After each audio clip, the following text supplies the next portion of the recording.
তুই আমাদেরকে না জানিয়ে বিয়ে করে একদম বউ নিয়ে বাসায় চলে এসেছিস। বিয়ে করেছো তুমি, আর এখন যখন দায়িত্ব নেওয়ার সময় আসছে তখন আমি যাব?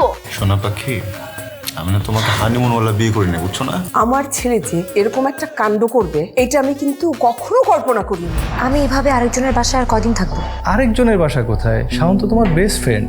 শাওন আমার বেস্ট ফ্রেন্ড, আমার হাজব্যান্ড তো আর না।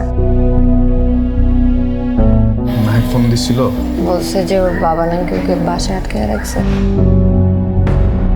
সে যদি কোনোভাবে বুঝে যায় যে আমি নিজের বউ না অন্যের গার্লফ্রেন্ডকে নিয়ে বাসায় ঠাই দিছি, মান সম্মান সব নষ্ট করেছে।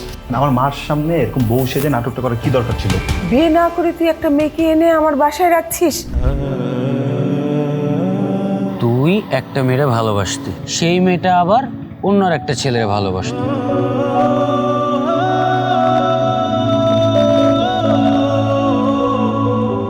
আমি কার জন্য এত কিছু করলাম বল?